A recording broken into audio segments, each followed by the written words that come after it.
Ladies and gentlemen, welcome back to day 6 of Cycle 2015.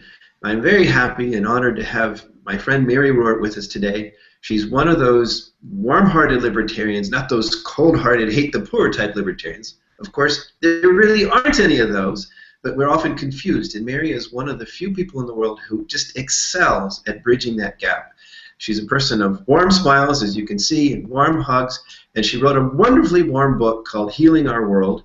And there's a new version of that, and I hope she'll talk to us a little bit about that because it's a fantastic resource for people who get these questions from non-libertarians who don't get it, and they say, well, aren't you, what about the poor, and aren't you being cold-hearted? Mary has many other credits to her name, but I won't steal her thunder. Let's go ahead and turn the show over to Mary. Thank you for joining us, Mary. Well, thank you, Lobo. And I have to say, I'm really pleased to be here, and I want to thank the groups who are sponsoring this, Liberty Me, who's been very helpful, and of course the International Society for Individual Liberty, of which I am chair. And I wanted to get you excited about both these organizations because they really are doing a lot for the cause. And of course, as you listen to these different talks, you'll realize how much. And my talk today is entitled Political Freedom, or you could say Political Liberty, a matter of life and death. And you might wonder, well, wait a minute, freedom's important and everything, but is it really a matter of life and death? And I'm here to tell you, yes, it is. And I'm here to tell you why. So I'd like to start by getting back to basics and talking about what political freedom or liberty really is, because there's a lot of misconceptions about it. Some people think that political liberty or freedom is the ability to do anything you want to do. And that's just not right. But the way to explain it, maybe, would be to share with you some material on the non-aggression principle, which is the foundation of libertarianism and what I call the good neighbor policy. So let's take a look at that. And I'm trying to go ahead and get my slides going, and they're not moving. So I am going to have to do this a little differently, I think. I'm sorry for the interruption here. There we go. Okay. So I'm going to talk about the non-aggression principle, and I'm going to go back and forth between my slides and myself, so you don't need to worry that you've lost me here. But the non-aggression principle is something, that we use when we're interacting as neighbors on a one-to-one basis. We don't threaten, first strike, physical force, fraud, or theft against each other. No, we honor our neighbor's choice. Sorry, and Mary. Yes. Mary, I got to jump in. Sorry.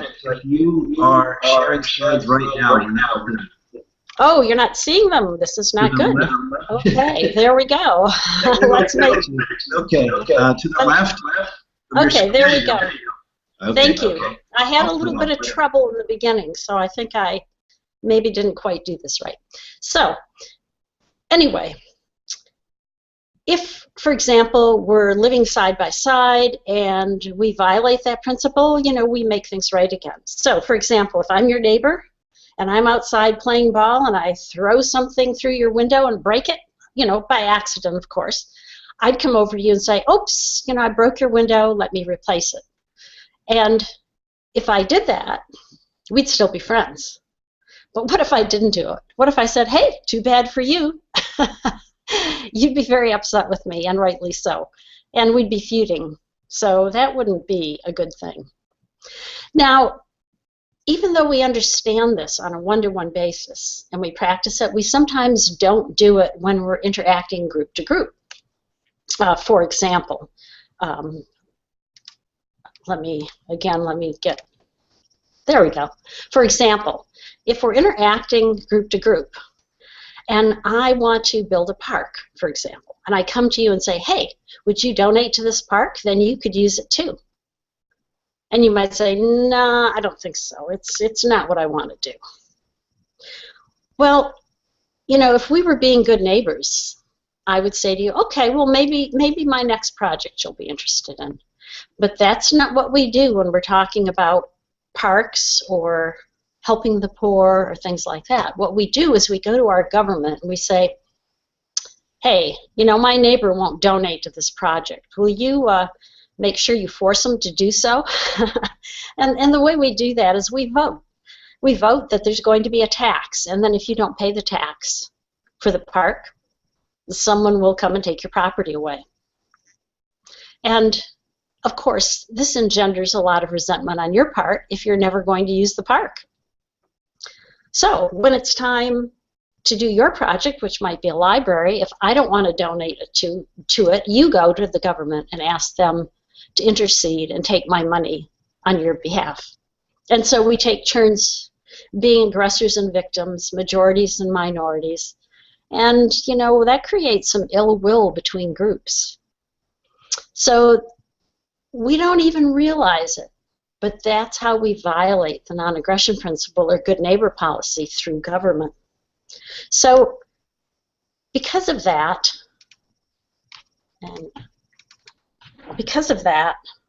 what we find is that, and I'm sorry, I'm still having trouble. There we go.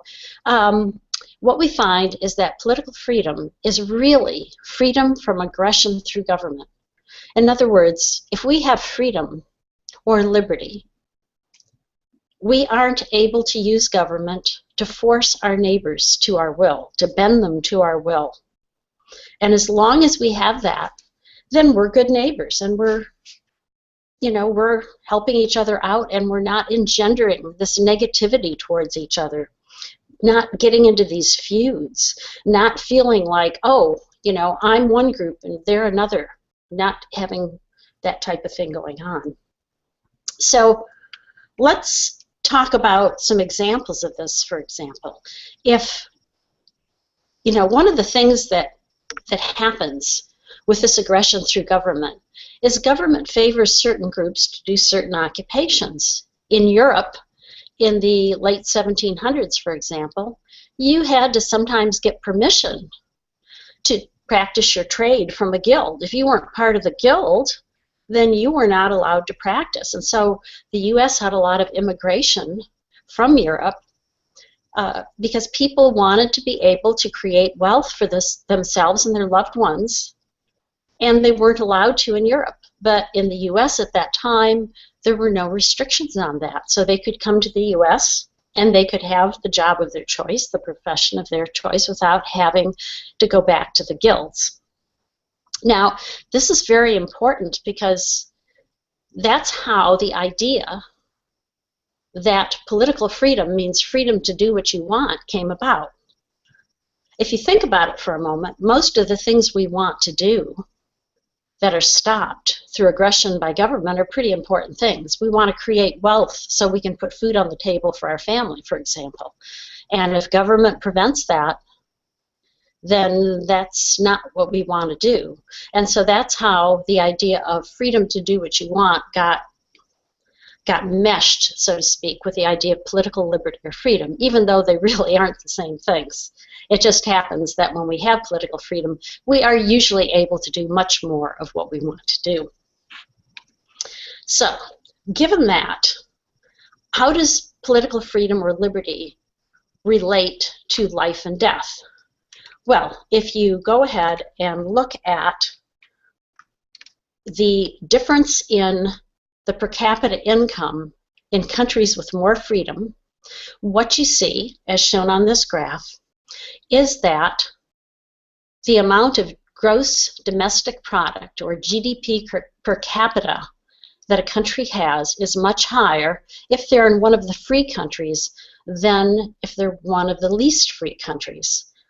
And if you're not familiar with this type of data from the Fraser Institute, they publish it every year. It's called Economic Freedom of the World at freetheworld.com. I highly suggest you go there and check it out because it's a great, great resource. And what you can see here, for example, is that in the freest countries, the GDP per capita is about $36,000 a year. We're in the least free countries, it's not even $5,000 a year. Well, that's a pretty big discrepancy. Of course, some people say, well, yeah, but how about the poor? Well, actually, as you can see from this graph, which is very similar to the last one, in the freest countries, the poor have more. This graph shows the income of the poorest 10% versus the economic freedom. And as you can see, in the freest countries, the average poor person is living on about $10,000 US a year, whereas the least free don't even have $1,000 a year. It's quite a difference.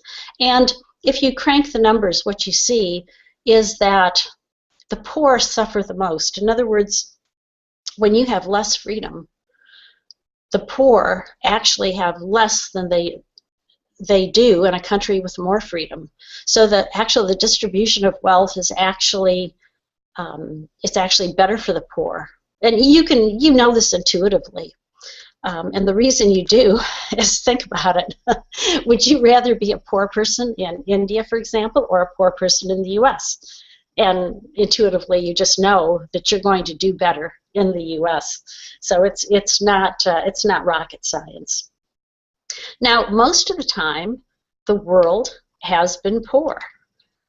And to see that, we'll go to the next slide.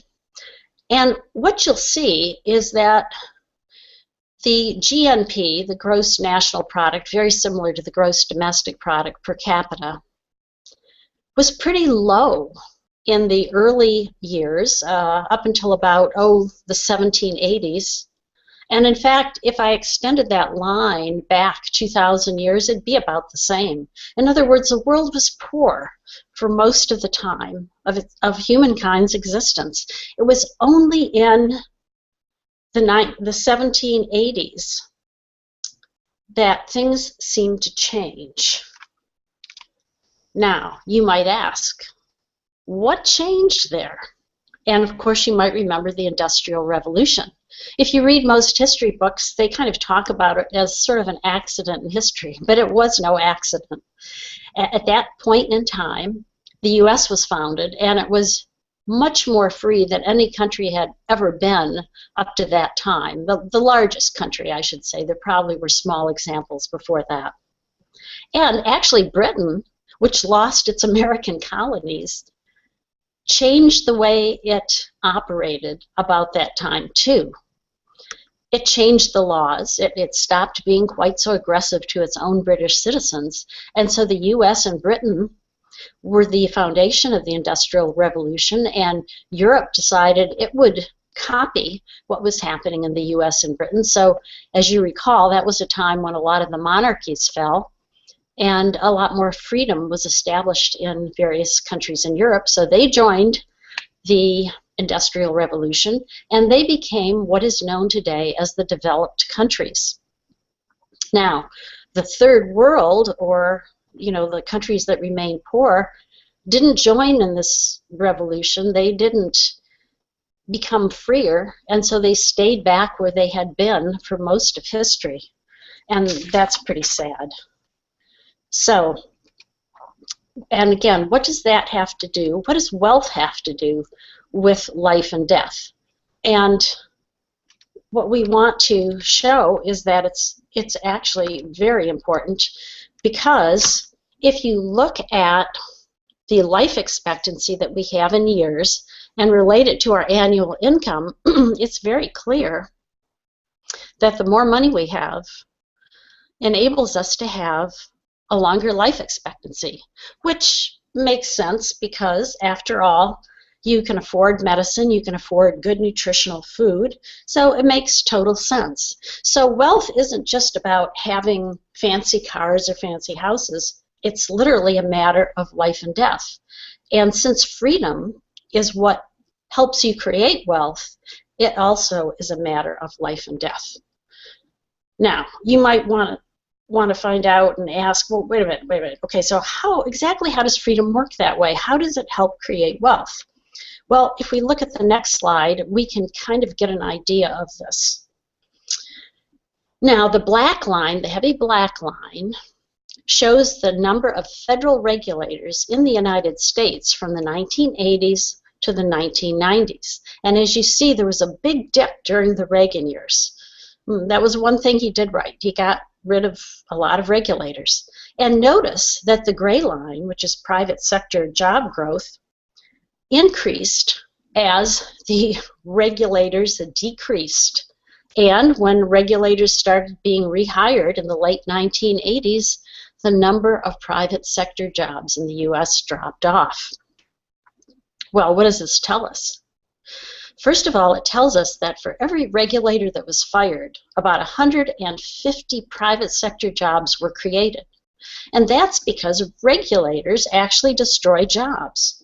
And if your job is destroyed, you're not creating any wealth for your family, right? So if you're not creating wealth for your family, that's a problem. Let me give you a real-life example of how these regulations work. I actually rented property to low-income tenants for a long time, and I had two women that were making ends meet, creating wealth for themselves and their family through their own businesses. One went to stores in the area and measured their windows, came back to her apartment and made curtains. The other lady took in the children of people in the neighboring apartments while the parents went to work. So she did childcare in the apartments. One day I got a call from the city government and they said, "We want you to evict these women." And I said, "Why should I do that?" "Well, they have businesses in the apartments. The apartments are not zoned commercial, so they shouldn't be there, and neither of them have business licenses. And even if they applied, well, we certainly wouldn't give one to the child care lady because the height of the ceiling in the apartment isn't high enough." And I said, "Well, I'm not going to evict them. They don't create any new traffic. It's not a problem for me. And the children that you're worried about don't have high enough ceilings in that apartment. They live in identical apartments with their parents. It doesn't make any sense." Well, I wouldn't evict them, but the city government didn't give up. It kept hounding them and hounding them. And finally, the women said, "We can't take this anymore. These people are just making our lives miserable, so we're going to quit our jobs and go on welfare." And that's exactly what the city government wanted. When I had asked them, "What are these women going to do if, you put them out of business?" And they said, "Oh, well, they'll go on welfare like they should." This is crazy. Here these women are supporting themselves, and they're basically being told that they shouldn't do it. It's crazy. But that's regulators for you. Now, I know some of you are probably thinking, wait a minute. Some of these regulations are for consumer protection. They're for our own good, right? So shouldn't we get excited about these and want these? Well, everybody assumes that if you pass regulations to protect yourselves, that's actually what happens. But in fact, the opposite occurs. And that's partly because when we use aggression as our means, we don't get the ends we want, because aggression, as we talked about earlier, creates feuding. It costs money. And so the unintended consequences are just the opposite of what we want. Let me give you some examples. One researcher decided that he was going to write a paper about how well regulations worked. And he got a big surprise because he found out they didn't.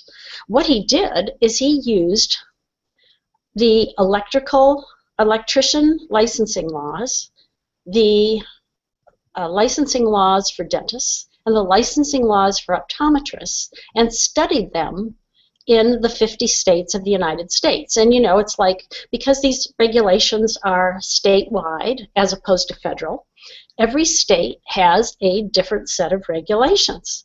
So you can compare all 50 states and see which states are the safest. Well, when he did that, he was shocked, because what he found was that there were more accidental electrocutions in the states that had more stringent licensing laws for electricians. And in states that had more rigorous licensing laws for dentists, dental hygiene was poorer. In the states that had more stringent regulations for optometrists, there was more blindness.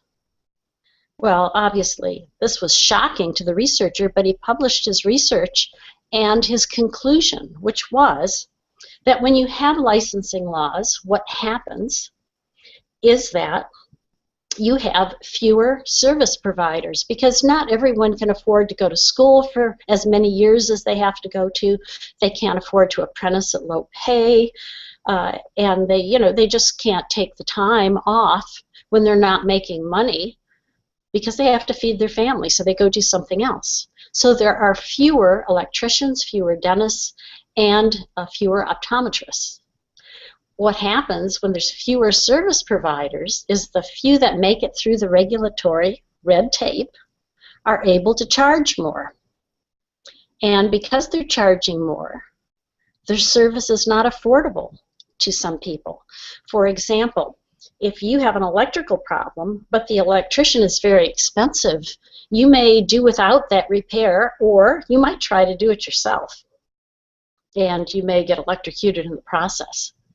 So laws that are meant to protect us often don't.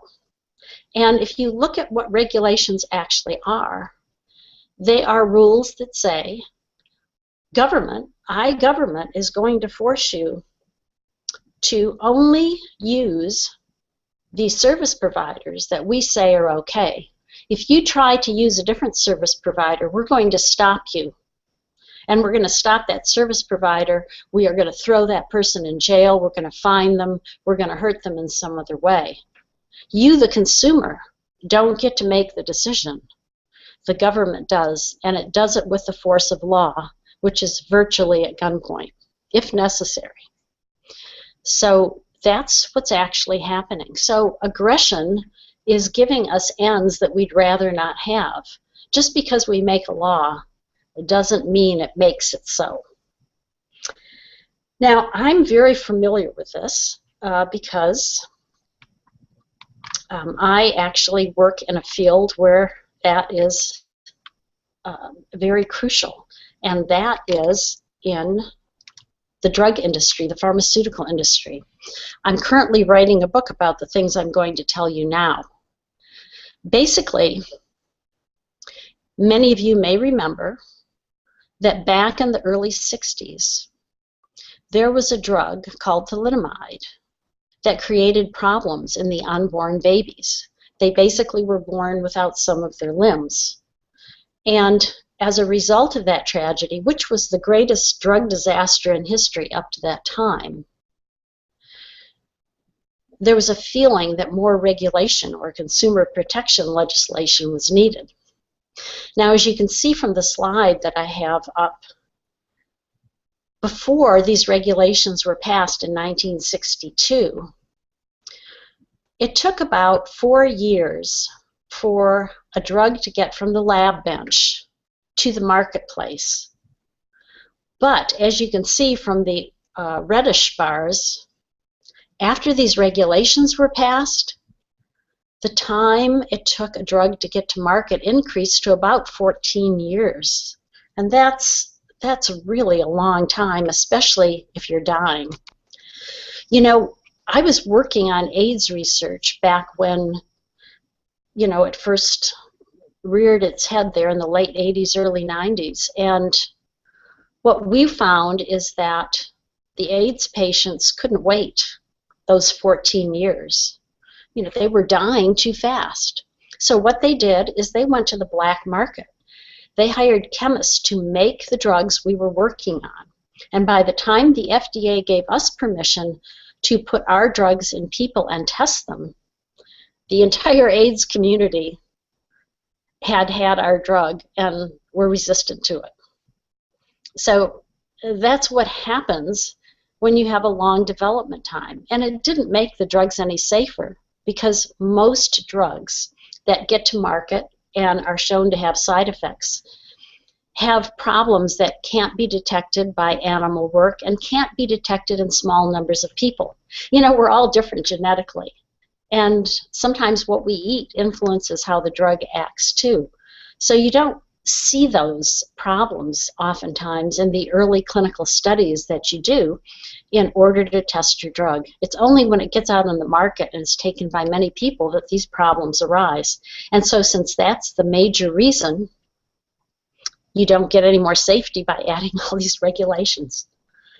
And another thing is that even though the AIDS patients acted illegally, for the most part, the government let them alone. It was afraid of the public backlash it would get.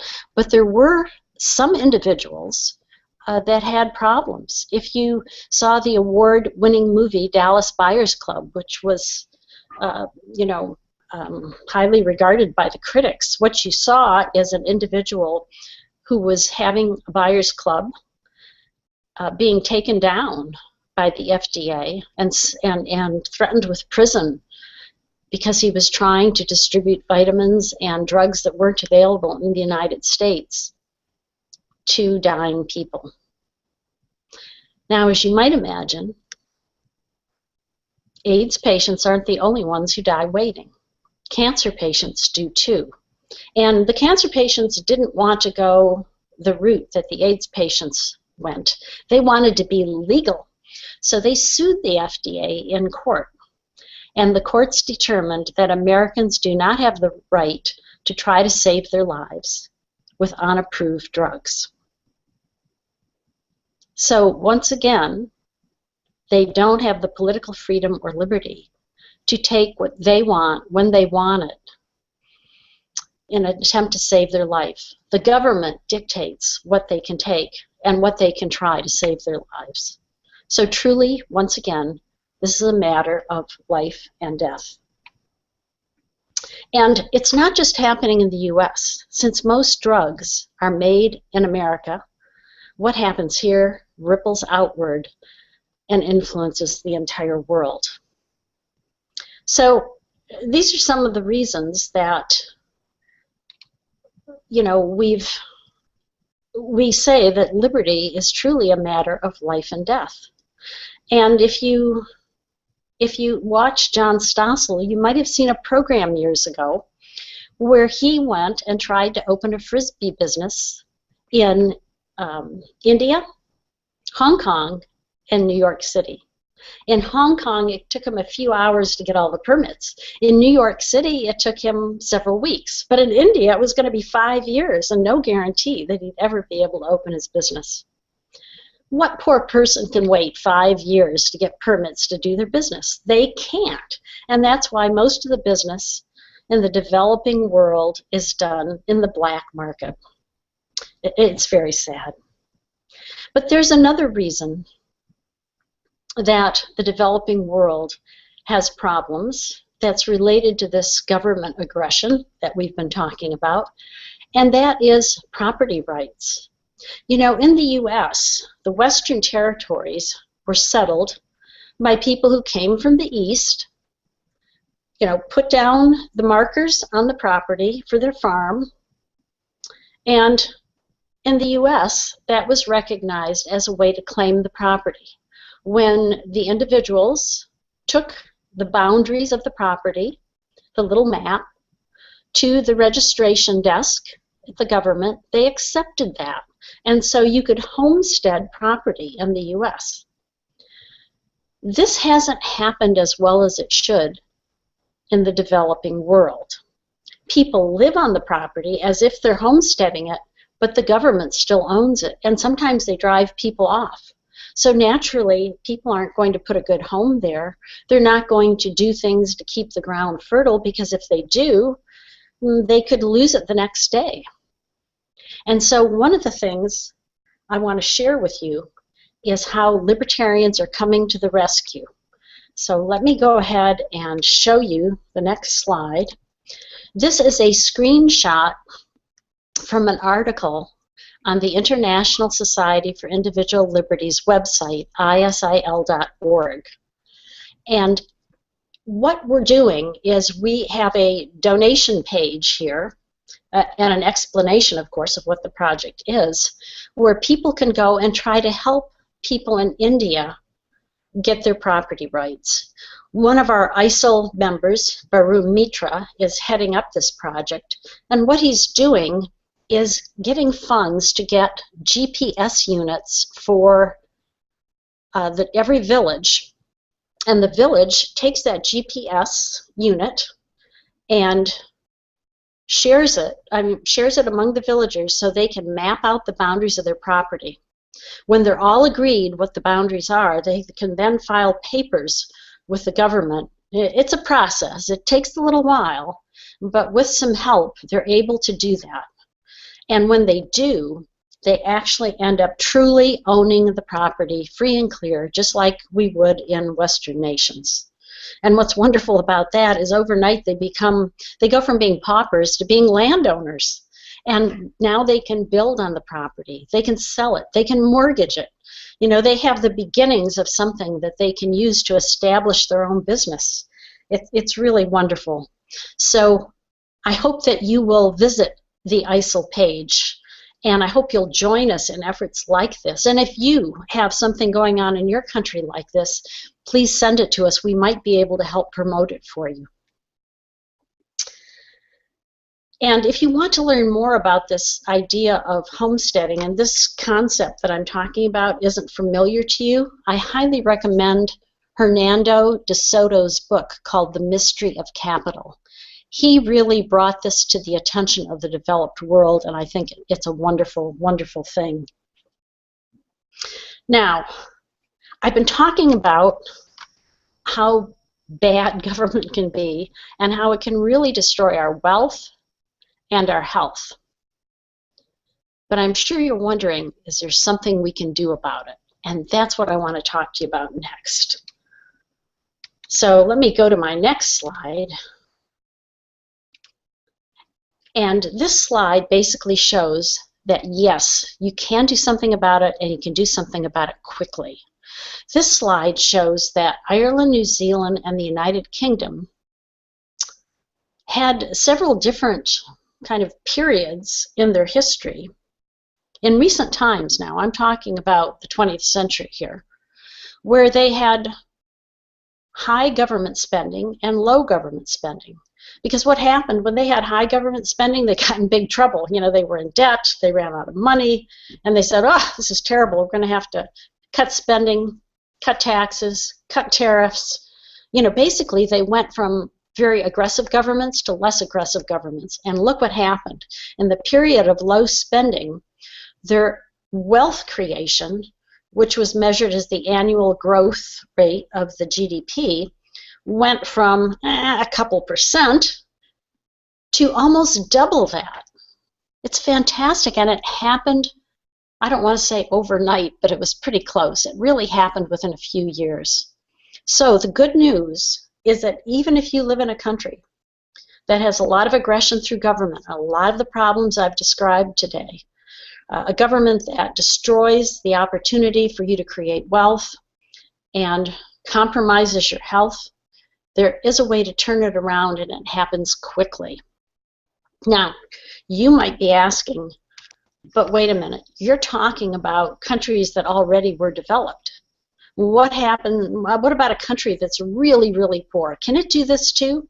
And the answer is yes. You know, 50 years ago, Hong Kong was a rock sitting by the side of the ocean with virtually no resources. You know, it doesn't have any oil. It even didn't have really enough fresh water to support its population. And because it really had virtually no aggression through government, and is still today considered to be the freest region in the world, within 50 years, it was able to get a per capita income that rivaled that of the United States in the mid-90s. That's pretty impressive. So if Hong Kong can do it with virtually no resources, open immigration, you know, really, and of course it was a colony at the time. It was a British colony. The Brits just said, we're not going to do anything. You guys kind of do what you want. And it worked out beautifully because Hong Kong didn't want to have aggression through government. And so it grew wealthy. And if Hong Kong can do it, then your country can too. So even though aggression through government can be very nasty, and it can take away wealth and take away health. There is a solution, and it can happen fast. So I want to give you that ray of hope. Now, I'm sure some of you are wondering, well, wait a minute. Now, some government spending can be good, right? I mean, education, health. Well, unfortunately, that's not the way the world works. So let me get back to my PowerPoint and show you this. Okay, so this is a slide that shows that when government spending increases, government spending as a percentage of the total wealth that a country creates, when the government is spending most of that, the growth rate of wealth in the country plunges. And that's because even with good intentions, government just doesn't know how to do things right, shall we say.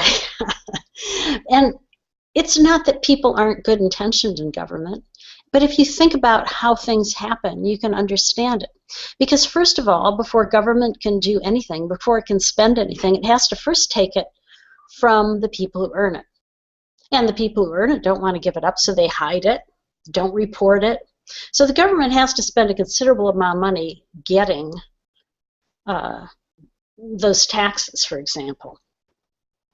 And then, of course, what happens is government has to enforce the laws that of whatever it's doing. So, for example, if it's forcing everyone to go to government schools, that takes some enforcement. That takes the truant officers.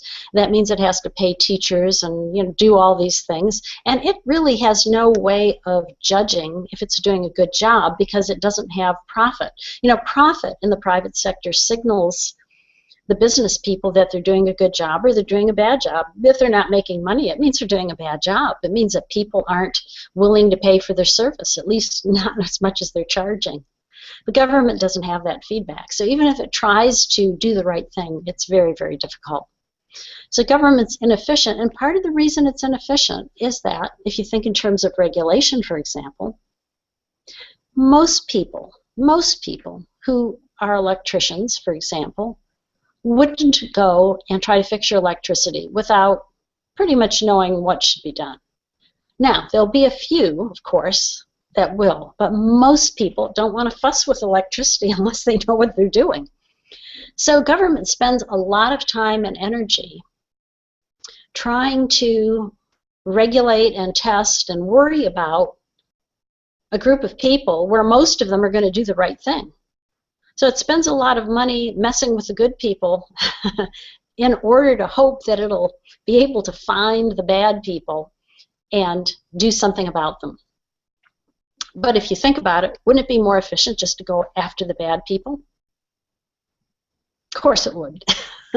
It would make much more sense. And there's ways in the marketplace to do that. So when we have regulation, for example, we are simply wasting our money. And we're wasting a lot of it because we're trying to control people who don't need to be controlled, but still have to be put through the process. Okay, so where does that leave us? Well, I want to talk to you about kind of sum things up a little bit here. So if we had political freedom, we'd be about 3 to 8 times wealthier. You're probably wondering where I got that number. Well, there's many studies out there that show the impact of government aggression and how much it costs us. And so depending on which one of those studies you look at, you can see that somewhere in this range is what we could have. And I'm including the developed countries in this because the developed countries don't have perfect freedom either. I've given you some examples in the US just to show you. But of course in the developing world, the number is probably at the high end because there's been so much government aggression that the potential just hasn't been reached. And of course there'll be jobs for virtually everyone because if you think about it, if government isn't there preventing the creation of jobs, if it's not there preventing people from working at whatever capacity, large or small, that they can, everybody can find a niche. You know, even if you're cleaning houses for a couple people a week or something, I mean, things, you know, there's a job there for you. It might not be paying as much as you would like to get, but once you start getting some experience, then you can get recommendations, you can get training, and you can move to a higher level. So getting started is extremely important, and that's what these regulations prevent people from doing. And if you think about the things I've said, it should be pretty obvious that poverty as we know it today would be obsolete if we ended aggression through government. You know, that's something really big, because we have about 1 out of 9 people on the globe right now who die of malnutrition or the effects of malnutrition, like getting infections easily that they can't fight off. Half of the infant deaths are thought to be due to malnutrition in some form. This is just not necessary anymore. We have the technology, and everyone can be well fed, everyone can be wealthy, if government would just get out of the way.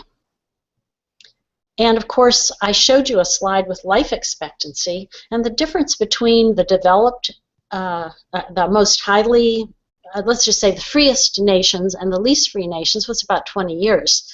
And so the nations there at the bottom can easily get 20 years. I think even the nations that have the highest life expectancy today might expect another 20 years as well, because there's still some aggression through government that, if it were gone, would allow us to have more wealth, more medicine, etc. So, you know, basically what I'm saying is less liberty is less life. And that's something that's really important, because living, obviously, is what we want to do. It's truly a matter of life and death. Now today I focused on wealth and health, but there's just one more aspect I want to talk about, and that is happiness. Does wealth and health give you happiness? Well, I think most of us recognize that it might not in its entirety, but it helps. And I want to relate what I've said today to our own personal happiness, because there's something I learned that I wanted to share with you. I once had the opportunity to talk to a gentleman here in the U.S. who was helping the government sell its programs and encouraging people to vote and accept things that were against their own best self-interests. He had studied a lot of psychology, so he could kind of market the idea of all these government aggressions as something that was good instead of something that was bad and harmful. I asked him what his goals in life were, and he said power and money. But of course he already had power and money, and I realized I had asked him the wrong question. So I said to him instead, I said, what do you think would make you happy? What would it take? Because he didn't seem very happy to me. And he paused for a moment. And then he said, well, I think if I wanted to be happy, I would need to feel connected to humankind. And you know, I don't. And it took me years to really understand the implications of this. This person basically lied to the American public, and from what he told me, he was not honest with in his personal relationships either. And it occurred to me that as human beings, we're constructed to need a certain level of goodwill towards each other. You know, we're social creatures, and so almost built into our genetics, I think, is a sense of needing a connection with our fellow humans. And this man didn't have it, because if you think about what he did, before you can deceive someone, which he was doing, you have to judge them as less than yourself, as stupider than you are, as unable to take the truth, as somebody to be exploited, In other words, you don't regard them with the same love, and I use that in a very universal love way, that same love that you have for yourself. In other words, you don't regard them as highly as you do yourself. So of course you're not connected to them because you've disconnected yourself before you can deceive them, before you can aggress against them. And I suspect that our personal happiness depends somewhat on not only connecting with humankind, but by that I mean having goodwill towards humankind, to the others around us, to being happy about giving them their freedom and not trying to control them. Because when we try to control others, we do it because we think they're bad people who are going to hurt us, or they're stupid people who are going to make the wrong decisions or something like that. And so we separate ourselves from them. And in doing that, in trying to get our happiness by controlling others, we actually throw it out the window immediately. So just a theory I'm proposing that, yes, political liberty is a matter of life and death. And our willingness to grant it to others, well, it's a prerequisite for our happiness, our own personal happiness. I'd like to end today, as Lobo suggested, with just once again thanking the International Society for Individual Liberty and Liberty Me for sponsoring this, and showing you one final slide. I'm giving you my website and ISIL's website, and I should have put liberty.me on here as well, liberty.me. And if you're interested in learning more about these things, please go to my website and look at Healing Our World, the Compassion of Libertarianism, How to Enrich the Poor, Protect the Environment, Deter Crime, and Diffuse Terrorism. Or check out Short Answers to the Tough Questions. How to answer the questions libertarians are often asked in sound bites. Now, some of this material is actually in my free library, so you don't have to necessarily buy something in order to get a lot of this information. And of course, if you want to learn more about ISIL and join it, and I hope you will, please do so, because we have so many interesting projects, and who knows, we might be able to help you with yours. So I'm going to end my talk and just say once again, political freedom or political liberty, it's a matter of life and death. I'll take your questions. Thank you. Yay. That was very good, Mary. Those slides were few and to the point, and thank you for going back and forth so we could see you. Very emotional, and that's a good thing. I'm familiar with everything you said, but I felt something listening to you and seeing your face when you pause and you think about what it means to go from 4 years to 14 years. And, that's strong stuff. We do have some questions here, and the first two are exactly what you would expect. You can take them whichever way you want. The first one is sort of like, well, the anti-side, what do you tell people who say that we have to have some regulations, otherwise, businesses would compromise safety in pursuit of profits, like the airlines, they might use cheaper metals or something, the airplanes might fall apart more, and so on. Yes.